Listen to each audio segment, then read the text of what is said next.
Hey everyone, coming at you with another quick little video here today, and we're going to be looking at another one of my favorite animals that we have in our collection here at Safari Reptiles. Today we'll be looking at this female albino anaconda hognose snake.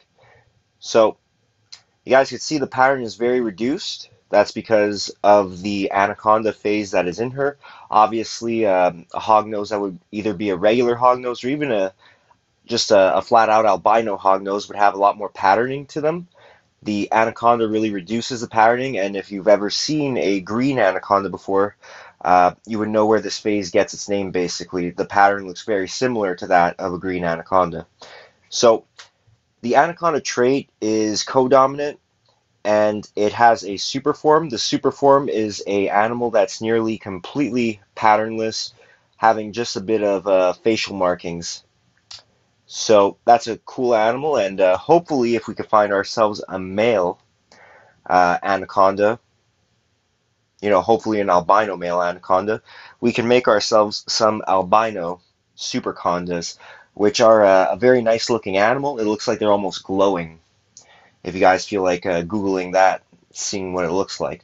So let's talk about this animal a little bit. This is a female, so female hognose get a lot bigger than males do. I mean, I don't think you'd ever find a male that would even be this size. Males are typically going to get, a little bit past a foot, and females, I think the average is something around like 18 inches, but I have seen animals that are bigger. Don't quote me on that though. Females may potentially get, I think, even up to 2.5 feet. So, but they are a small animal. They're a small snake, which makes them really easy to deal with. I find these guys make really good pets because they're an animal that comes from an arid area, which means, you could keep the cage relatively dry. You don't really need to spray these animals. Even when these animals go into shed, typically, unless, I mean, the humidity is like, what, maybe zero in your house, which would be very bizarre. These guys are going to shed fine. They don't need to be sprayed. They don't need a human hide.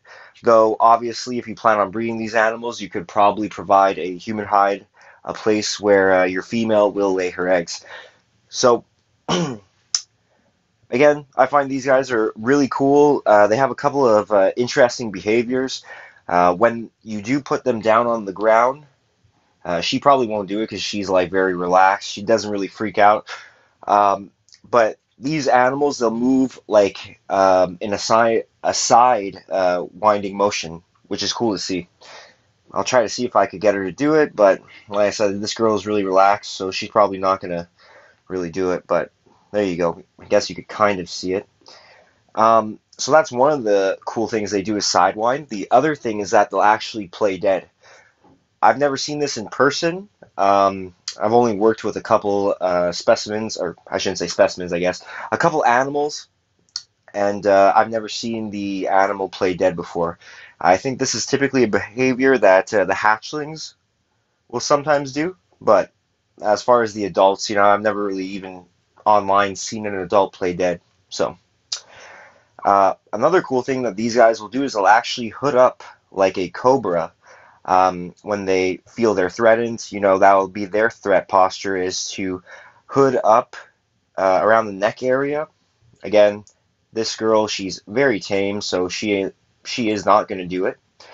And typically, these guys, when they do try to tell you to bug off, basically, they do hood up and they'll actually strike at you, but oftentimes they'll strike at you with their mouth closed. So, again, a snake with a lot of cool, interesting behaviors. I find them really entertaining, fun to own animals, very easygoing, and the care, like I said, super easy because it is an animal that doesn't require very high humidity.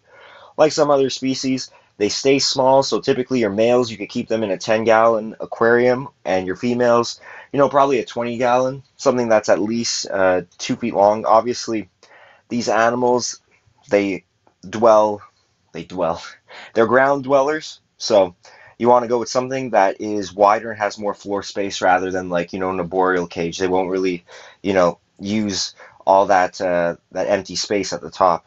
So, a hide on the hot side, hide on the cold side, water bowl.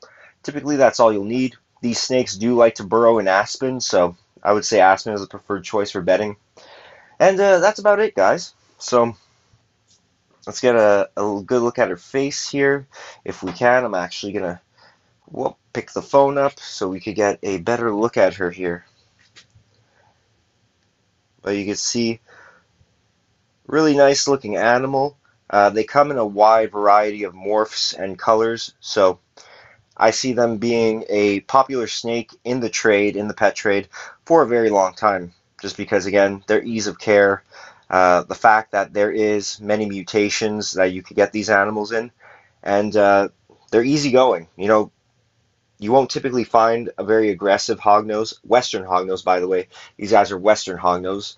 I don't really have much experience of working with other hognose species, but the Westerns, I mean, they're a 10 out of 10 reptile for me, guys. Hope you enjoyed the video. We have the Montreal Reptile Expo coming up this weekend, February 25th. So hopefully I'll see some of you guys there. Come by, say hi. We'll have a lot of interesting animals available. And if you guys haven't already, subscribe here on YouTube. And also like us on Facebook, Safari Reptiles. Follow us on Instagram, also Safari Reptiles. Thanks, guys, and take care.